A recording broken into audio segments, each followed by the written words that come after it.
어, 벌써 3월이 되었습니다. 그리고 오늘은 저에게는 매우 특별한 날입니다. 오늘이 왜 저에게 특별한 날인지 혹시 아시는 분 계십니까? 생일 아닙니다. 결혼기념일 아닙니다. 오늘은 긴 겨울방학이 끝나는 날입니다. 내일은 개학을 하고 저는 다시 출근을 합니다. 내일 학생들을 다시 만난다고 생각하니까 저는 벌써 가슴이 설렙니다. 라고 말씀드리고 싶지만 사실 내일 개학하는 거 별로 기쁘지 않습니다. 아니, 기쁘기는커녕 아이들과 씨름할 생각을 하니까 벌써 눈앞이 캄캄해집니다. 그렇지만 이번 학기에도 하나님이 함께 하실 것을 기도하면서 내일 아침에 씩씩하게 출근하려고 합니다. 그리고 이 시간 메시지도 열심히 전하겠습니다. 제가 잠깐 기도하겠습니다. 하나님 아버지 감사합니다. 저희들 한 주간 지켜주시고 이 시간 하나님 앞에 예배드리러 모일 수 있게 하신 것 감사합니다. 하나님, 이 시간 저희와 동행하셔서 저희들에게 지혜를 주시고 겸손한 마음 주십시오. 이 예배가 신령과 진정을 드리는 거룩한 제사가 되게 축복하여 주시기를 간절히 기도합니다. 예수님 이름으로 기도드렸습니다. 네. 먼저 짧은 동영상을 보여드릴게요. 짧은 동영상을 보여드리겠습니다. 잠깐만요. 미리 말씀드리지만 재미있는 동영상은 아닙니다. 이 동영상에는 자전거가 나오는데 그 자전거에 묻은 때와 녹을 제거하는 모습이 나옵니다. 동영상 보여주세요.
네, 여기까지입니다.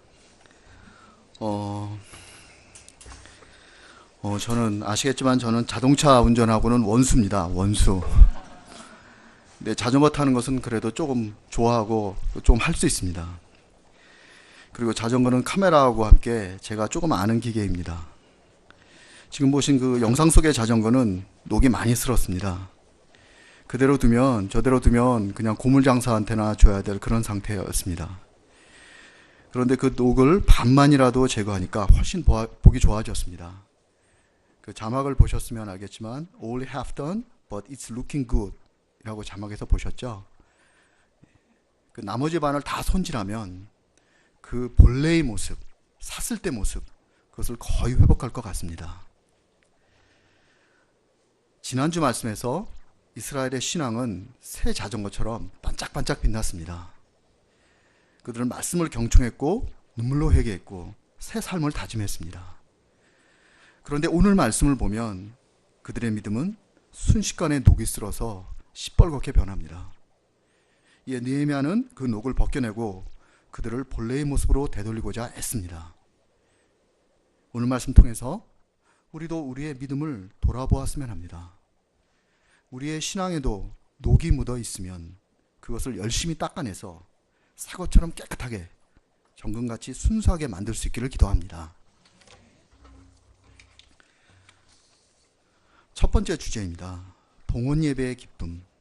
봉헌 예배의 기쁨. 자, 12장 27절입니다.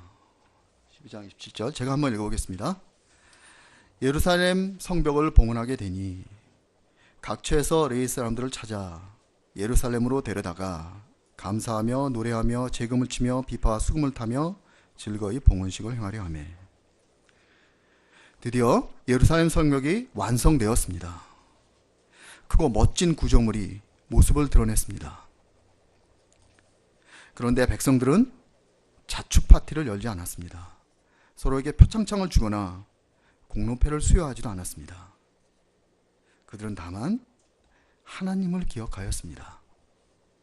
성벽을 짓기까지 하나님께서 그들에게 힘을 주셨고 대적의 위협에서 지켜주셨습니다. 성벽을 지어주심으로 하나님은 이스라엘의 모습을, 예루살렘의 모습을 회복시켜 주셨습니다. 이에 그들은 봉헌식을 거행하고자 하였습니다. 봉헌식을 통해서 하나님께 감사하고 회복의 역사를 기념하고자 하였습니다. 봉헌식은 치밀하게 준비되었습니다. 먼저 레위 사람들을 각처에서 데려왔습니다. 그들은 노래를 하고 악기를 연주할 자들이었습니다. 봉헌식을 위해 정결 예식도 행해졌습니다. 레위인들과 제사장들은 속죄제를 드렸습니다. 백성들은 옷을 빨고 목욕을 하였습니다. 성문과 성에는, 건물에는 제물의 피, 새의 피가 뿌려졌습니다. 참으로 그들에게, 유다 사람들에게 봉헌식은 형식적인 통과 의례가 아니라 이렇게 진심과 정성을 담은 감사에 배어 거룩한 제사였습니다. 이 봉헌식은 1부와 2부로 나뉘어 진행되었습니다. 순서가 두 개였습니다. 먼저 1부는 성벽 체험 활동이었습니다. 백성들은 두 팀으로 나누어서 서로 반대 방향으로 성곽을 빙 돌았습니다. 이때 백성들은 성곽 바닥을 한 걸음 한 걸음 디뎌보았습니다. 그들이 쌓아올린 벽돌들을 만져보았습니다. 그리고 성벽 위에 올라 이리저리 내려다보기도 하였습니다. 이를 통해 백성들은 성벽에 스며있는 하나님의 은혜를 마음 깊이 새겼습니다. 지금까지 함께 수고한 자신들이 하나의 공동체임을 진하게 느꼈습니다. 또한 이 성벽이 다시는 무너져서는 안 된다고 뼛속 깊이 다짐하였습니다. 봉헌식 2부는 찬양 예배였습니다. 찬양 예배, 감사 예배였습니다. 이렇게 성벽을 온몸으로 체험한 후에 백성들은 다시 성전에 모였습니다. 그들은 이제 한 목소리로 그 성벽을 세워주신 하나님을 찬양하였습니다. 할렐루야! 너희는 여호와께 감사하라. 그 선하심과 인자하심이 영원함이니라. 그들의 우렁찬 찬송에 이어서 오케스트라의 웅장한 화음이 울려 퍼졌습니다. 나팔과 재금과 비파와 수금소리가 온 성전에 가득하였습니다. 이제 43절을 읽어보겠습니다. 43절입니다. 우리 열공국자님 43절 한번 읽어주시겠습니까? 이날의 무리가 이날의 무리가 큰 제사를 드리고 심히 즐거워하였으니 이는 하나님이 크게 즐거워하게 하셨음이라. 부녀와 어린아이도 즐거워하였으므로 예루살렘이 즐거워하는 소리가 멀리 들렸느니라. 네, 감사합니다. 예루살렘이 즐거워하는 소리가 멀리 들렸느니라. 유다는 약 150년 동안 수치를 당했습니다. 나라는 망하고 성전은 무너졌습니다. 백성들은 포로로 끌려가서 가진학대와 핍박을 받았습니다. 이때 제사장 나라, 거룩한 백성의 꿈은 사라진 것 같았습니다. 그런데 이제 성전이 재건되고 성벽까지 완성되었습니다.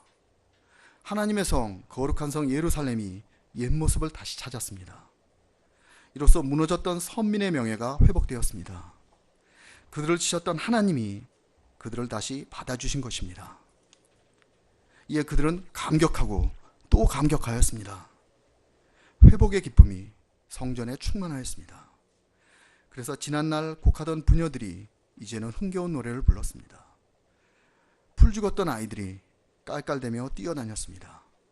그래서 그들의 노랫소리, 웃음소리는 성전을 넘어서서 예루살렘 먼 곳에도 들렸습니다. 봉헌식 이후에 예루살렘에는 영적인 부흥이 일어났습니다. 먼저 제사장과 레위인들이 마음을 다해 하나님 역사를 섬겼습니다. 이를 보고 감동받은 백성들이 즐겁게 예물과 11조를 드렸습니다. 전임 사역자들이, 풀타임 목자들이 안심하고 성전 역사를 섬길 수 있도록 적극적으로 지원해 준 것입니다.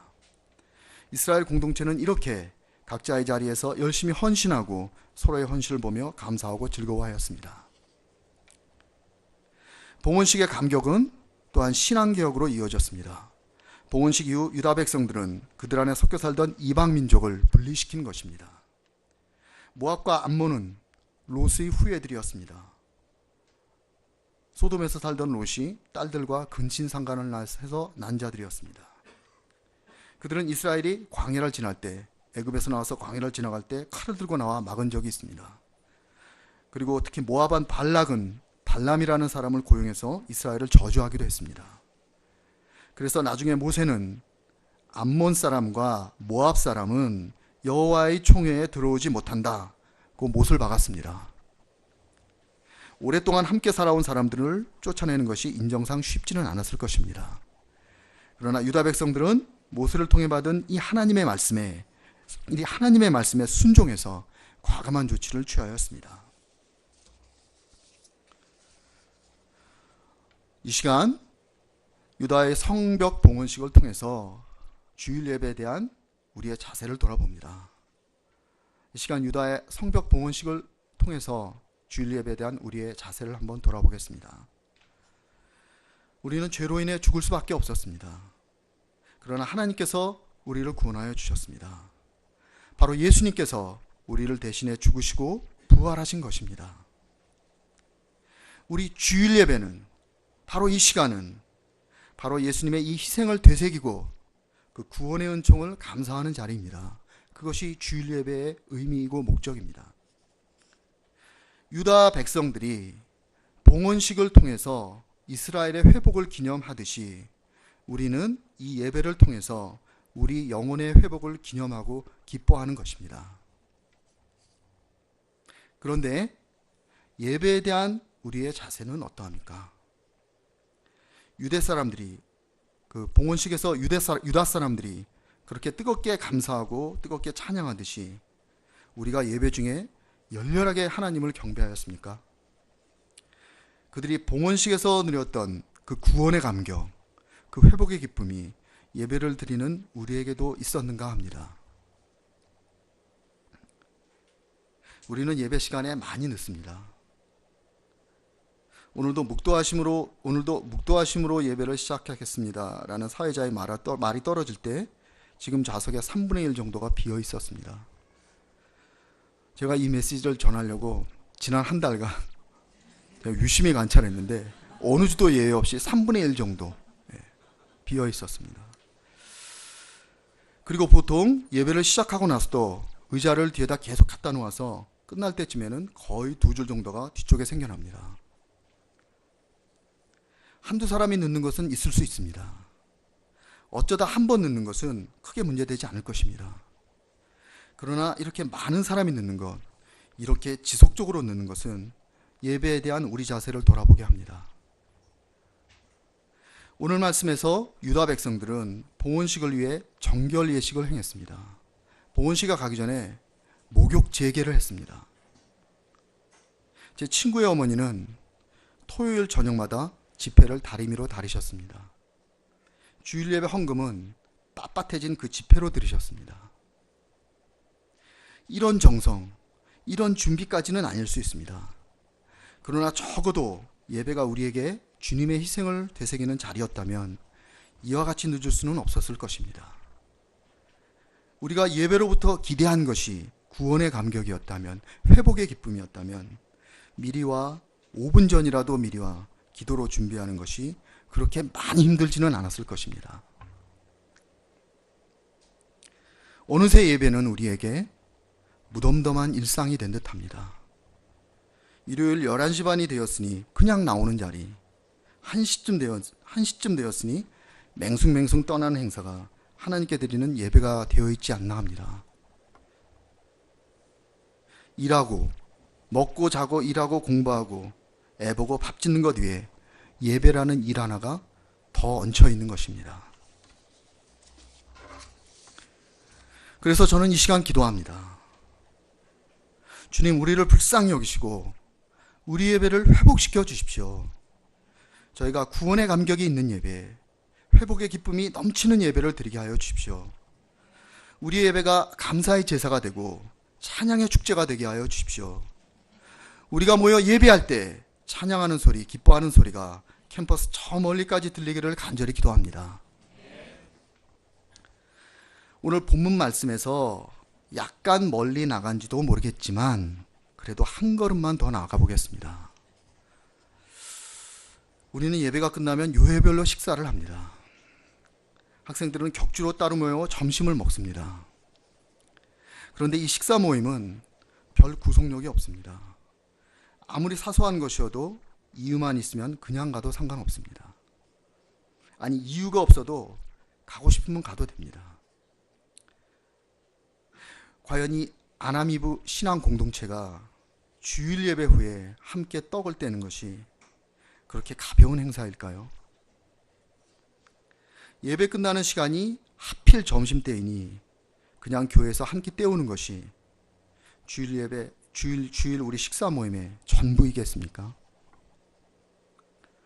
본래 예배는 하나님과 우리 사이의 관계가 회복되었음을 기념함과 아울러서 우리 사람 사이의 관계 또한 회복된 것을 되새기는 자리입니다. 그래서 많은 지역교회 예배와 카톨릭 미사에는 옆에 사람과 인사를 나누는 순서가 중간에 들어가 있습니다. 설교가 끝나면 사회를 맡으신 목사님이 이렇게 말합니다. 하나님께서 우리를 용서하시고 받아주셨습니다. 우리는 그분 안에서 형제와 자매가 되었습니다. 이 은혜를 옆에 계신 분과 같이 나누시기 바랍니다. 그러면 온 회중이 일어나서 서로 악수도 하고 껴안기도 합니다. 제가 20살 때 다니던 교회는 장로석이 지금 오케스트라석, 이 홀의 오케스트라석 위치에 따로 있었습니다. 장로님들이 거기 따로 앉아 계셨는데 그때 백발의 할아버지들이 자리에서 일어나서 환하게 웃으면서 서로의 등을 두드려주던 모습을 100년이 지난 지금도 아직도 기억합니다. 저는 우리의 주일 예배 후 식사 모임, 바로 그 시간이 이런 의미, 이런 모습을 담아낼 수 있고 담아내야 한다고 생각합니다. 예배를 통해 하나님과 화목되었음을 확인하고 이어 밥과 이야기를 나누면서 우리끼리도 화목되었음을 감사하고 기뻐하는 것입니다. 우리는 한 주간 흩어졌다 주일을 기하여 모입니다. 이날은 목자들이 모두 옵니다. 양들도 많이 나타나고 부모님들도 오십니다. 우리는 원래 서로 모르는 사이였습니다. 그러나 주님이 우리를 이처럼 모이게 하셨습니다. 이처럼 한 가족이 되게 하셨습니다. 그래서 주일에 우리가 모여 앉은 식탁은 세상의 회식과는 날카롭게 구분됩니다. 그 식탁 안에는 주님의 열망이 담겨있기 때문입니다. 우리를 화목하게 하시려는 열망, 그리고 그것을 위해 죽기까지 하셨던 바로 그 열망입니다. 그래서 저는 이 시간 다 다시 기도합니다. 주님, 주일 우리의 식사 모임이 예배의 일부가 되게 하여 주십시오. 밋밋한 밥 한 끼를 넘어서서 하나님 백성들의 거룩한 애찬으로 높여 주십시오.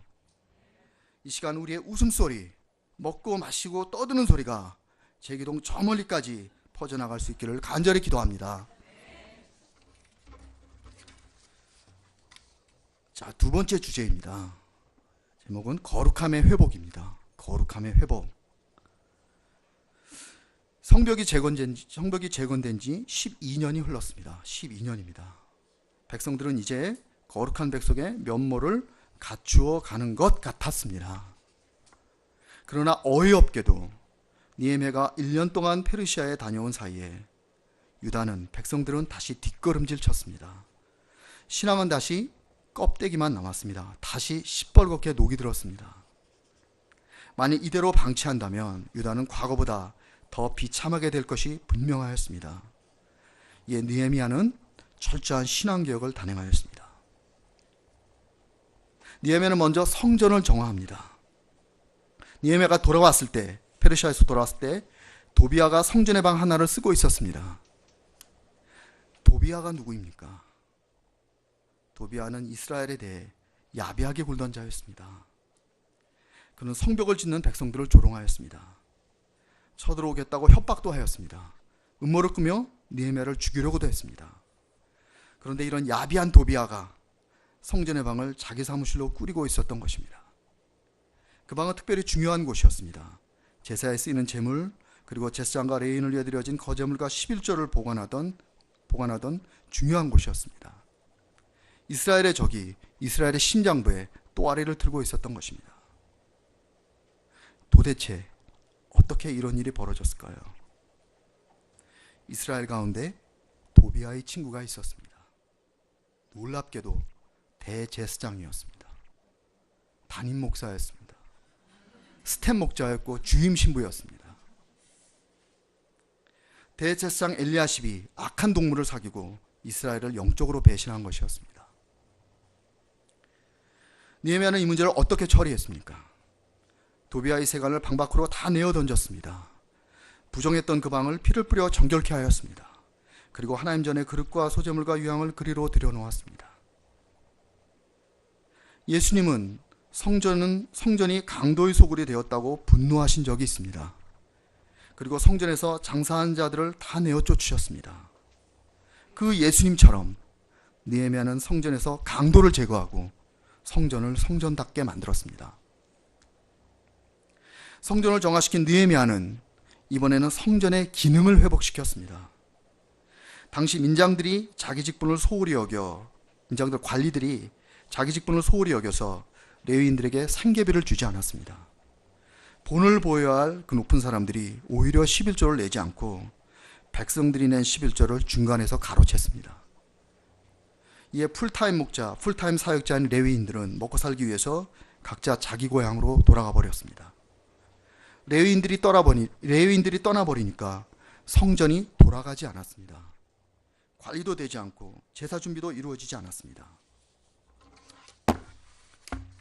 이에 느헤미야는 민장들을, 관리들을 꾸짖습니다.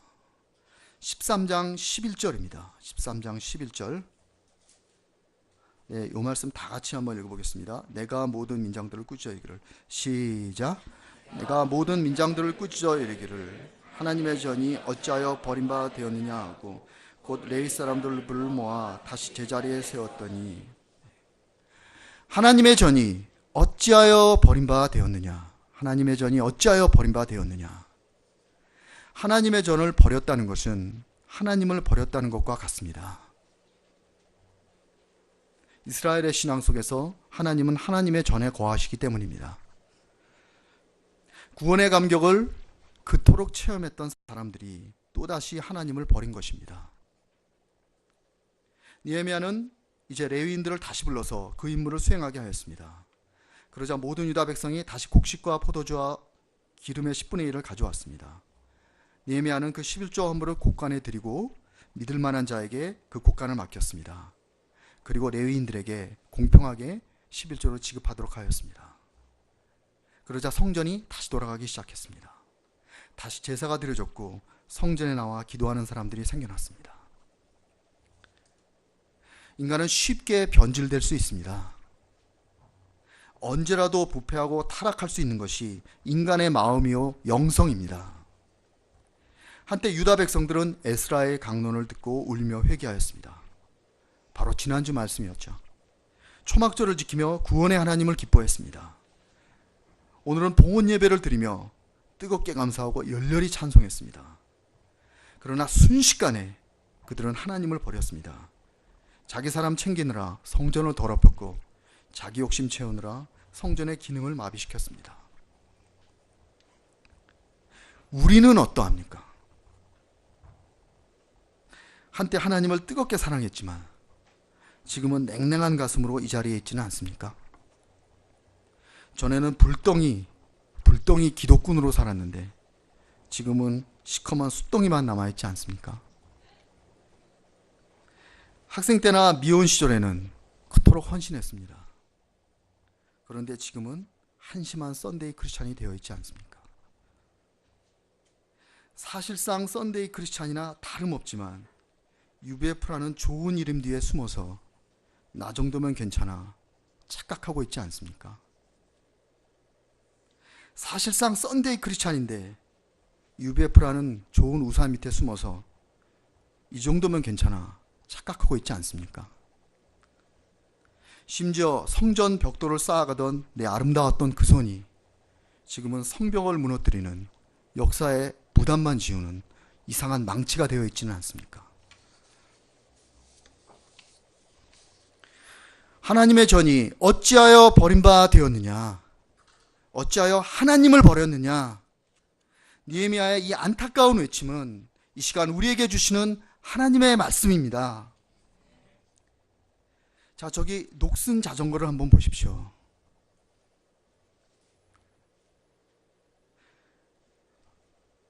저 자전거가 빨갛게 페인트로 칠해진 것이 아니라 빨갛게 된 부분은 다 녹슨 부분입니다. 저 바퀴의 휠이나 체인이나 손잡이나 전부 다 녹슬어 있습니다.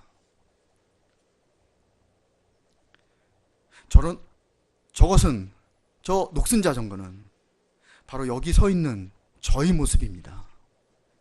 그리고 저것은 바로 당신의 모습입니다. 저런 상태로는 당신이나 저나 인생 제대로 굴러갈 수가 없습니다. 하나님을 기쁘시게 할 수 없습니다. 저대로 방치하면 우리는 모두 쓸모없는 고철이 됩니다. 그러므로 이제 우리는 다만 돌아보아 우리의 믿음을 새롭게 해야 합니다. 소감을 쓰면서 마음을 세척해야 하고 기도를 하면서 영성을 정비해야 합니다. 말씀에 순종해서 버릴 것은 버리고 취해야 할 것은 취해야 합니다. 부품을 갈아 낄 것은 갈아 껴야 합니다. 신앙의 개혁을 말합니다. 그런데 신앙의 개혁은 꼭 세상을 뒤집어 엎는 거창한 무엇을 의미하지 않습니다. 비록 작은 것이어도 잃어버린 거룩의 모습을 회복하는 것, 그것이 바로 신앙개혁입니다. 이 시간 우리가 우리의 신앙을 개혁할 수 있기를 기도합니다. 하나님 사랑을 회복하고 기도를 회복하고 지난날의 헌신을 회복할 수 있기를 기도합니다.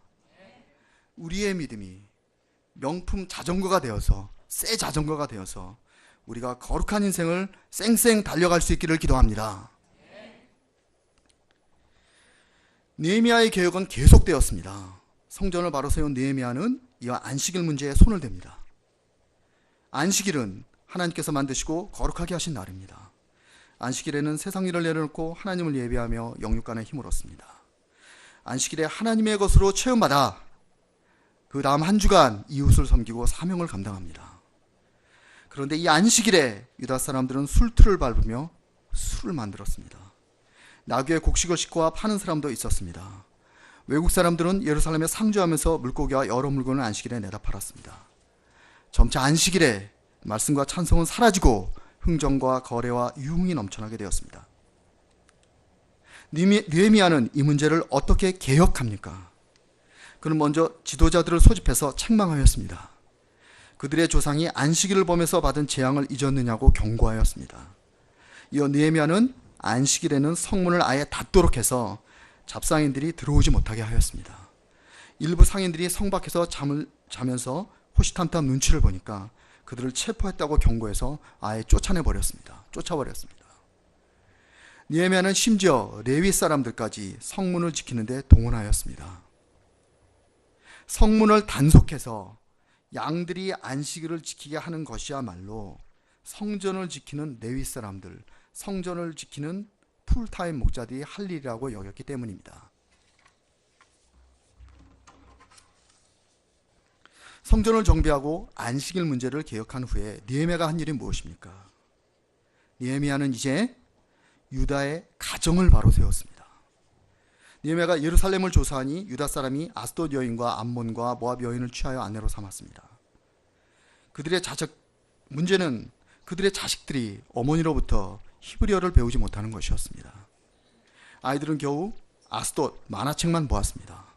모압어 가요나 불렀고 암몬어 욕설이나 해댔습니다. 이렇게 말을 모르니까 율법을 가르칠 수가 없었습니다.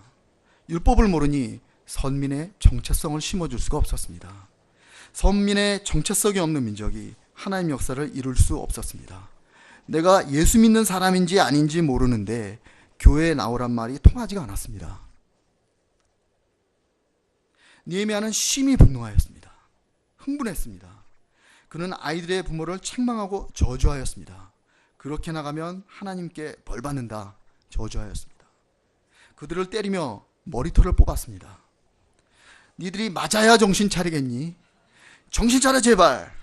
체벌까지 한 것입니다. 사람들은 지나치다고 했을지 모릅니다. 사랑이 없다는 둥, 양들이 상처받는다는 둥, 불신자 보기에 좋지 않다는 둥, 이런저런 비난을 했을지 모릅니다.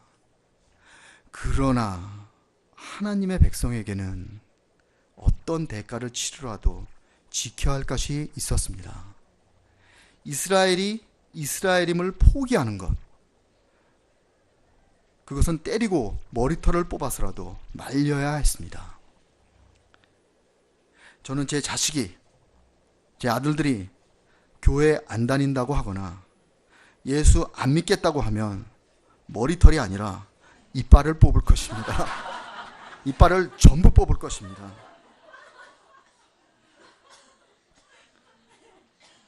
여기 학생들이나 처녀 총각들은 저 사람 미쳤다 생각할지 모르지만 이 중에 부모이신 분들은 다 저에게 동조하실 것입니다. 다 제 편이죠. 차라리 이빨이 없는 것이 100번 낫습니다. 자식들이 천국을 놓치게 할 수는 절대 없습니다.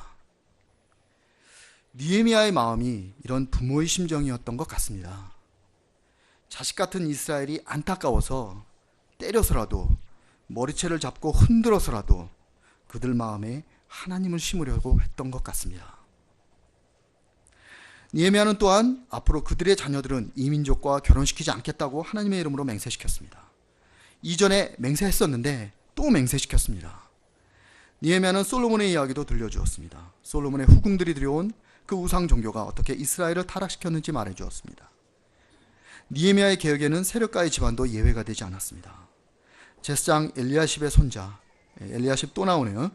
제사장 엘리야십의 손자는 이스라엘 대적의 우두머리인 산발렛의 딸과 혼인하였습니다. 이를 통해 제사장의 직분을 더럽히고 하나님의 말씀을 어겼습니다. 이에 느헤미야는 관련자들을 모두 쫓아냈습니다. 마치 맛을 잃은 소금처럼 이놈들은 밖에 버려져 사람들에게 짓밟힌 것입니다. 느헤미야는 그들 대신에 성전을 섬길 제사장과 레위 사람들을 새로이 세웠습니다. 모든 개혁에는 고통과 저항이 따릅니다. 상처를 드러내고 고름을 짜내야 하기 때문입니다. 느헤미야가 개혁을 추진할 때도 기득권층이 반발했을 것입니다. 너나 잘해 소리도 들었을 것이고 죽인다는 위험도 받았을 것입니다. 느헤미야는 어떻게 이 모든 역경을 그런데 느헤미야는 어떻게 이 모든 역풍을 극복하였습니까? 개혁을 추진할 때마다 느헤미야는 하나님께 기도하였습니다. 나를 기억하옵소서. 나의 행한 선한 일을 도말하지 마옵소서. 이 일도 기억합시고 나를 아끼소서. 나를 기억하사 복을 주옵소서. 느헤미야는 사람의 인정과 칭찬을 구하지 않았습니다. 그는 오직 하나님만 바라보았습니다. 하나님만이 자기를 알아주시기를 바랐던 것입니다. 하나님만 알아주신다면 그는 선한 일을 하는데 주저하지 않았습니다. 저는 지난달에 대학에 다닐 때 참여했던 기도 모임에 나가보았습니다. 대학에 다닐 때 그 과내 기도 모임이 있었습니다. 그래서 그 기도 모임에 나가보았습니다. 그 모임 사람들은 졸업을 하고도 그 모임을 꾸준히 유지해서 지금까지 왔는데 저는 거의 30년 만에, 30년은 채 안 됩니다. 제가 그렇게 많이 나이 많지는 않습니다. 거의 30년 만에 다시 참석한 것이었습니다. 그때 그 모임 사람들은 30년 전 친구들이죠. 사람들은 30년 전 저의 모습을 기억하고 있었습니다. 그때 저는 머리가 너무 아파서, 지금도 아파지만 그때는 정말로 아파서 제정신이 아니었습니다. 인생 망할 것 같은 두려움에 갈팡질팡했습니다. 이렇게 아픈 채로 군대를 가면 죽을 것 같았습니다. 취직을 할 수도 없을 것 같았습니다. 어떤 여자도 나같이 아픈 사람과는 결혼하지 않을 것 같았습니다. 그런데 30년 후에 저는 사람들의 그런 기억과는 정반대 모습으로 나타났습니다. 머리가 아파도 저는 올림픽 지원봉으로 차출된 덕분에, 뽑혀간 덕분에 머리가 아파도 군대를 무사히 마칠 수 있었습니다. 그리고 머리가 아파도 좋은 대학을 2군데나 졸업하고 대학원에 가서 석사학위도 받았습니다. 어려운 중등교사 임용시험을 단번에, 그것도 남자 수석으로 통과해서 철밥통 선생님이 되었습니다. 교사 임용시험 되기 어렵습니다. 합격생 50명 중에 남자가 무려 2명이었습니다. 그 중에 제가 1등이었습니다. 그 독한 여학생들, 그 독한 여학생들과 경쟁을 해서 시험에 붙은 것이 장하다고 교육청 장학사가 밥까지 사주었습니다.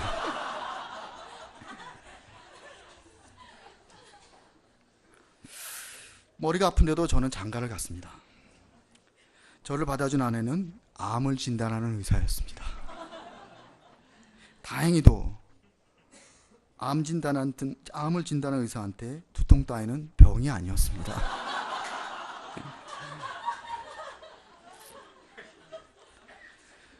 저는 아내를 닮아 착하고 씩씩한 2 아들의 아빠가 되었습니다. 머리가 그렇게 늘 아픈데도 자식들은 신기하게도 언제나 예쁘고 사랑스러웠습니다. 머리가 항상 아프기 때문에 약간은 좀 짜증나 있는 상태가 계속 됩니다. 좀 머리가 아프기 때문에 약간 힘든데, 이상하게 자식들을 보면 그런 것들이 잘 드러나지 않습니다. 그 무엇보다 저는 마침내 하나님 믿는 사람이 되었습니다. 그렇게 오락가락했지만 한 교회의 시니어가 되었고, 이렇게 주일 예배, 설교까지, 메시지까지 전하는 데 이르게 되었습니다. 30년 전 모습대로라면 지금은 노숙자로 살거나 정신병원에 틀림없이 있어야 했습니다. 아니, 이미 되져서 어디인지 모를 어디에 있어야 했습니다. 그러나 저는 이렇게 멀쩡했고 번듯했습니다. 죽도록 아팠지만 그것이 저를 어쩌지 못했습니다.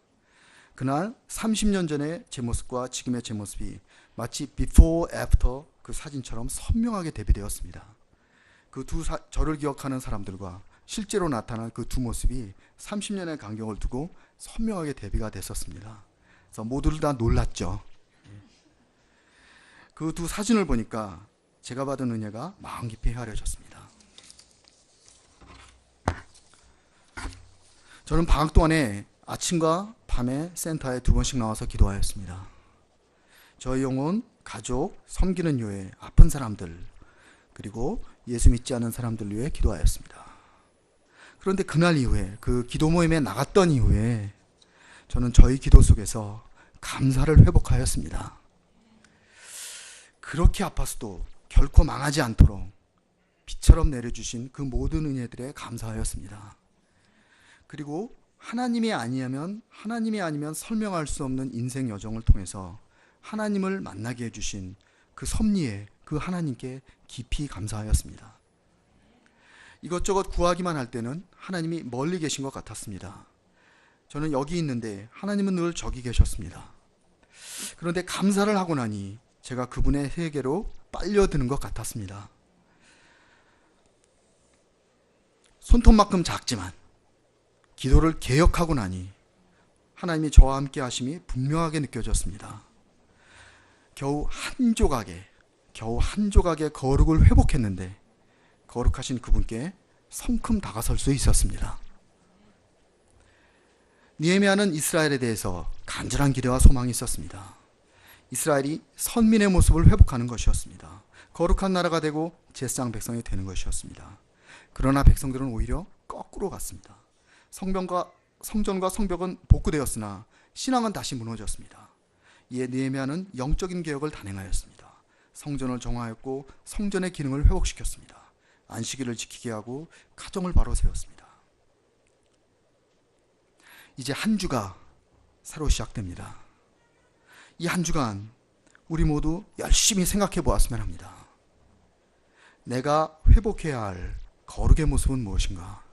내가 회복해야 할 신앙의 모습은 무엇인가? 내가 도려내야 될 내 안의 도비아는 어떤 것인가? 주님께서 우리에게 말씀하셨습니다. 내가 거룩하니 너희도 거룩할지어다. 내가 거룩하니 너희도 거룩할지어다. 이 한 주간 나를 개혁하고 우리 교회를 새롭게 해서 하나님이 바라시는 그 거룩의 모습으로 되돌아갈 수 있기를 기도합니다. 병든 곳을 치유하는 데는 아픔이 따릅니다. 거룩을 회복하는 것이 그렇게 쉽지 않을 수도 있습니다. 그러나 느헤미야와 같이 하나님만 바라보고 끝까지 나아갑시다. 이 시간 주님이 거룩하시듯 우리도 거룩하게 될 수 있기를 기도합니다.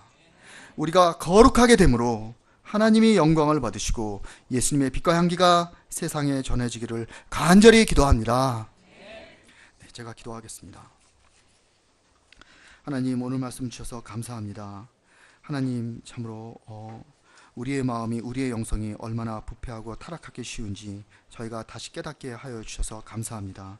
하나님, 참으로 이 시간 이 한 주 저희가 저희를 스스로 돌아보아서 녹슨 자전거와 같은 우리의 모습을 깊이 성찰할 수 있게 도와주시고 우리 안인 녹과 때를 불순물들을 다 제거하여서 하나님이 바라시는 거룩의 모습을 우리가 회복할 수 있게 도와주시옵소서. 그것이 결코 쉽지 않을지라도, 그것이 참으로 반발이 있을지라도 우리가 다만 하나님을 바라고 참으로 이 믿음의 길을 끝까지 가서 하나님이 말하시는 거룩의 모습으로 온전히 거듭날 수 있게 하여 주시기를 간절히 기도합니다.